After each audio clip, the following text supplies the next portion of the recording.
नवजात की मौत, अस्पताल प्रबंधन पर आरोप। रायपुर के टिकरापारा स्थित गुडविल हॉस्पिटल में एक नवजात की संदिग्ध परिस्थितियों में मौत हो गई।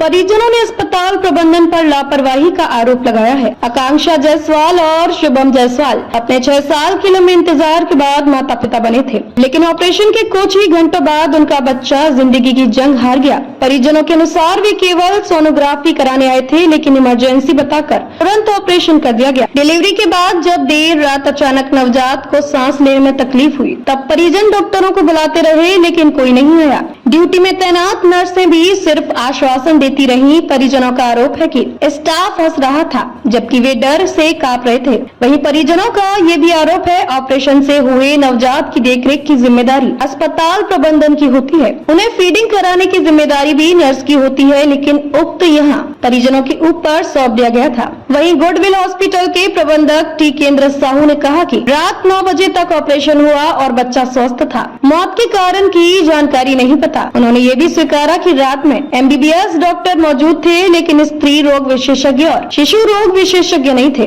अब परिजन न्याय की गुहार लगा रहे हैं और गुडविल हॉस्पिटल पर कड़ी कार्रवाई करने की मांग कर रहे हैं। ये हॉस्पिटल में बच्चे का डेथ का मामला सामने जी कल मैंने एडमिट कराया था 5:30 बजे। चेकअप के लिए लाया गया था, सोनोग्राफी के लिए। तो इस बेस पे उनकी क्रिटिकल सिचुएशन बता के उनको एडमिट कर लिया गया। फिर 9:25 पे उनका ऑपरेशन करके 1 घंटे के भीतर में बच्चे को निकाल दिया गया और बोला गया कि स्वस्थ है। 8वें मंथ के बच्चे को ऑब्जर्वेशन में ना रखना, ये एक प्रकार का हॉस्पिटल के उससे मतलब लापरवाही का केस हुआ है। और क्या बोलूं? उसके बाद कैसे आगे क्या हुआ? डॉक्टर की क्या लापरवाही देखी गई हॉस्पिटल? डॉक्टर की लापरवाही ये देखी गई कि 1 घंटे के भीतर बच्चे को ऑपरेशन करके निकाल दिया गया और डॉक्टर लोग सब गायब हो गए, कोई नहीं था। हाँ, बच्चे की हालत सही थी, लेकिन उसके गले में ना आवाज आ रहा था खरखराने का। हाँ जब और बच्चे डॉक्टर से मुलाकात के लिए बुलाए डॉक्टर लोग? हाँ, डॉक्टर से बात की हम लोग, तो उन्होंने बोला कि बच्चे को इसलिए नहलाया नहीं गया क्योंकि ठंडा मौसम था, सुबह ये सब किया जाता। लेकिन क्या फीडिंग के लिए बोला गया था उनकी माँ को, लेकिन माँ का दूध नहीं आ रहा था। तो उन्होंने उनकी बहन को बोला था, डॉक्टर ने दूध पाउडर बोला था कि इसको 30 ml दीजिएगा 2-2 घंटे के भीतर। तो हम 2-2 घंटे के भीतर में 1-2 बूंद दे रहे थे, लेकिन वो मुंह से बाहर हो जा रहा था। इसकी शिकायत भी हमने स्टाफ वालों से की, लेकिन उन्होंने बोला कि ऐसा होता है बच्चे के साथ शुरू मंथ में, क्योंकि वो 8वें मंथ का है और अभी पीना नहीं सीखा है। फिर 2 बज गए, 2 बजे फिर हमने उसको दिया, फिर 1-2 बूंद पिया, फिर निकाल दिया। फिर उसके बाद 3:20 पे फिर हमने दूध दिया। फिर उसके बाद वो चुपचाप सो गया था। 4 बजे अचानक 4:30 के बीच अचानक उसकी सांस बंद हो गई। हाँ, हल्की सी आवाज आई ऐसे करके, और फिर उसकी सांस बंद हो गई। फिर हम लोग स्टाफ के पास गए, स्टाफ सब सोए हुए थे, उनको बोले कि जाओ डॉक्टर को बुलाओ। तो एक जन आए थे और उन्होंने बोला कि बच्चा तो शुरू से, हाँ, इसकी सांस कैसे बंद हो गई और बच्चा शुरू से कमजोर था। जब कमजोर था तो उसको ऑब्जर्वेशन में क्यों नहीं रखा गया? ये सवाल उठता है हॉस्पिटल के ऊपर से। क्या चाह रहे हैं आगे आप लोग? इंसाफ चाहिए हमें। एक माँ से उसका बच्चा छीना गया है और 6 साल बाद वो प्रेग्नेंट हुई थी। फर्स्ट टाइम प्रेग्नेंट हुई थी और वो बहुत खुश थी, और अभी उसकी बहुत बुरी हालत है। क्या लापरवाही मान रहे हैं? क्या कहना चाहेंगे? डॉक्टरों की लापरवाही है, उनके स्टाफ की लापरवाही है, ध्यान नहीं दिए। और फर्स्ट टाइम बच्चों को नर्स पिलाती है दूध, है ना, स्टाफ बताता है जो भी है, और वो ठीक से नहीं दिया गया और उसके गले में कुछ अड़ा था, नली भी नहीं साफ की गई, नहलाया नहीं गया, कुछ नहीं, और वेंटिलेटर में नहीं रखा गया। जब आपको पता है कि वो प्री मैच्योर हुआ, ऐसा मैंने कोई हॉस्पिटल नहीं देखा जिसमें मतलब 8 मंथ में जो बच्चा पैदा होता है उसको ना रखा जाए, है ना। तो उसमें भी नहीं रखा, वो लापरवाही की, बोले नॉर्मल है। नॉर्मल था तो फिर तुरंत क्यों ऑपरेशन किया गया? बच्चा अगर सांस नहीं ले पा रहा था पेट में तो फिर उसको वेंटिलेटर में रखना चाहिए था ना। बताया गया कि वो चेकअप के लिए लेके आए थे। हाँ, चेकअप के लिए बुलाया था। 19 तारीख को चेकअप होना था, चेकअप कराने लेके आई थी।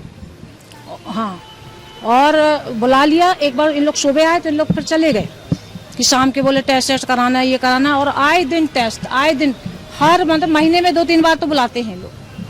अगर हम 2 दिन मतलब कहीं बाहर से हमने करा लिया सोनोग्राफी तो वो रिजेक्ट कर देगी, बोलेगी नहीं फिर से कराओ। अभी डॉक्टरों को जब आप लोगों ने बुलाया बच्चे की स्थिति अगर गंभीर होता देख तो क्या आप डॉक्टरों को क्या रिप्लाई आया उनसे जब आप- कोई मुंह नहीं दिखाया है, वो हमको तो पता ही नहीं कौन डॉक्टर का अभी तक हमारे सामने नहीं है, कहाँ कौन छुप जाते हैं।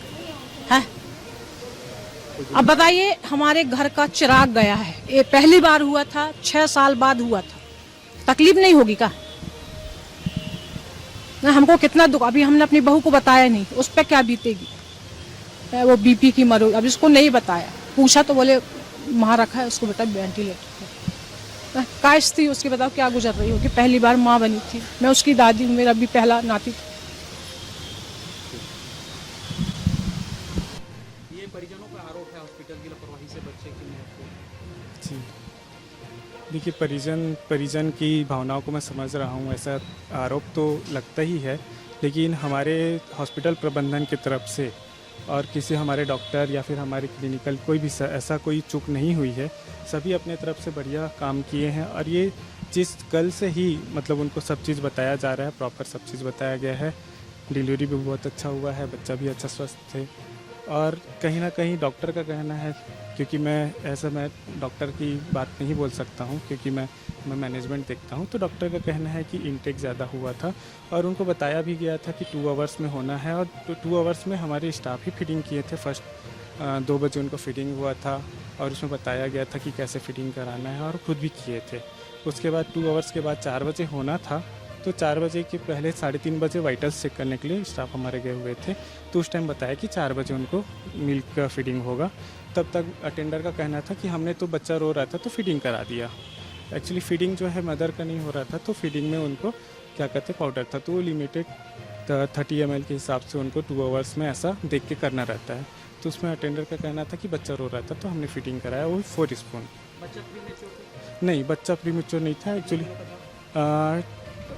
2.5 kg प्लस थे वो, 8 मंथ में। जी तो ये रेगुलर के यहाँ के जो आपने हाँ, हमारे लास्ट उनका कंसल्टेशन हमारे यहाँ ही हुआ था, डॉक्टर से रेगुलर कंसल्ट था और सब चीज़ था। ड्यूटी में कौन डॉक्टर तैनात थे? डॉक्टर मिशू मार्टिन थे, कौन सा वो है? MBBS जी। गायनी का वही देखते हैं? नहीं, डॉक्टर तनु तिवारी थी जो ऑपरेशन की पूरा और वो पूरा ऑब्जर्व मॉनिटरिंग। डॉक्टर नहीं थे? सर डॉक्टर थे ना, गायनी के डॉक्टर थे कि नहीं थे? डॉक्टर थे ना, 9 साढ़े 9 बजे पूरा ऑपरेशन वगैरह किए। ऑपरेशन के बाद रात में डॉक्टर थे आपके हॉस्पिटल सर में? हाँ, डॉक्टर थे, कौन से डॉक्टर थे? डॉक्टर मिशू मार्टिन थे। क्या कौन सा है वो? MBBS है सर, MBBS? MBBS है, ऑप्स एंड गायनी पूरा असिस्ट कराती ऑपरेशन है। के बाद गायनी का डॉक्टर होना चाहिए। सर थे ना डॉक्टर, तो डॉक्टर ऑपरेशन के बाद ऑब्जर्वेशन करने के बाद। चले गए बोल रहे हैं, फिर बोलते हैं सर तो ऑपरेशन के बाद नाइट में जा सकते हैं। ऑपरेशन के बाद गायनी के डॉक्टर थे कि नहीं, मैं ये जानना चाहता हाँ, हूँ। ऑपरेशन के बाद पोस्ट ऑफ पूरा हैंड ओवर दे के सब चीज़ उनके पेशेंट को समझा के सब चीज़ जाके गए हैं। उसके बाद उनके असिस्टेंट डॉक्टर मिशू मार्टिन थी, MBBS है प्रॉब्लम हुआ तो जी। बताया जा रहा है परिजनों को बुलाया गया, डॉक्टर आ रहे हैं बोलते आए नहीं सर, क्या कहते हैं, डॉक्टर पेशेंट जो थे प्राइवेट रूम में दिया गया था उनको, प्राइवेट रूम में, तो वहाँ से कॉल जाता है, वहाँ से प्राइवेट रूम से तो डॉक्टर आते हैं। प्राइवेट रूम होता है जो प्राइवेसी के लिए ही रहता है सर, मदर एंड बच्चे के प्राइवेसी के लिए ही रहता है वो। तो बोल रहे हैं, बार बार बता रहे हैं, कोई आया ही नहीं। सर तो आप मतलब जी सर देखिए, बच्चा अगर इमेच्योर रहता या फिर उनको सांस में दिक्कत या फिर जैसा भी रहता है, को नहलाया भी नहीं गया था? सर देखिए, बच्चे को नहलाया, बच्चे को पोछा जाता है, उनको साफ़ किया जाता है, पूरा वो किया गया है। आप अभी भी अगर देखेंगे शुरू से लेके अगर उनके पास वीडियो बाइट भी होगा है ना, तो आप देख सकते हैं सर, बच्चे को बड़ा साफ़ किया गया है, उसको पीडियाट्रिशियन द्वारा ही साफ़ किया गया है। ऐसा नहीं कि हमारे स्टाफ OT स्टाफ द्वारा किया होगा, पीडियाट्रिशियन खुद। कारण क्या पता चला? देखिए, मौत का कारण तो ऐसा कुछ बताया नहीं। डॉक्टर का कहना है कि ओवर इंटेक हो सकता है मे बी, क्योंकि परिजन का कहना है कि क्या कहते, क्योंकि बच्चा ऐसा था कि सभी तरह अच्छे से रो रहा था, उनका मूवमेंट था, हर चीज़ था। क्योंकि आप देखिए 9:30 बजे से बच्चा आया हुआ है, उनका मूवमेंट अच्छा है, सब अच्छा था। आप परिजन से भी पूछ सकते हैं। 3:30 बजे करीब की बात है, तब वो फीडिंग हुआ। उसके बाद कुछ टाइम बाद बताया गया कि उनको रिस्पॉन्स नहीं है, क्योंकि उनका ये कहना था कि क्या कहते हैं, रिस्पॉन्स ही नहीं आया। 4 बजे फीडिंग होना था, हमारे स्टाफ द्वारा बताया गया, तो बोले कि बच्चा रो रहा था तो हमने फीडिंग करा दिया। जबकि नर्स करवाई या घर वाले देखिए 2 बजे का जो शेड्यूल है 2 घंटे का नर्स का था, तो नर्स से क्या कहना है, जी वीडियो भी दिखा रहे हैं जी। कि हमको डर लगता है आप ही फीडिंग कराओ। नहीं, उसमें वीडियो ऐसा हो ही नहीं सकता। आप ऐसा हो ही नहीं सकता कि नर्स, या आपका कहना है कि हम झूठ बोल रहे हैं। वही कह रहे हैं कि फीडिंग कराने के लिए बोला गया जी। तो कि परिजन आप लोग करा लीजिए, हमको डर लगता है। देखिए ताकि हम नहीं करें। देखिए हमारे हिसाब से तो हमारे वेल ट्रेंड और क्या कहते हैं अच्छे क्वालिफाइड नर्स हैं, और ऐसा नहीं है कि पहले बच्चे हैं, वो कंटिन्यू वो उनके लिए ही केयर के लिए हैं, और उनको फीडिंग के लिए कभी दिक्कत नहीं होता है, कभी नहीं। और उनका भी कहना है कि सर हमने फीडिंग कराया है। हमने ऐसा नहीं है कि हम क्या कहते हैं परिजन के विपक्ष जाके बात कर रहे हों, हमने सभी से काउंसलिंग किया है। टिकेंद्र कुमार साहू, टिकेंद्र कुमार साहू, मैं हॉस्पिटल एडमिनिस्ट्रेटर हूँ, यहाँ पे पूरा मैनेजमेंट देखता हूँ जी। वंचित हुआ रे बाबा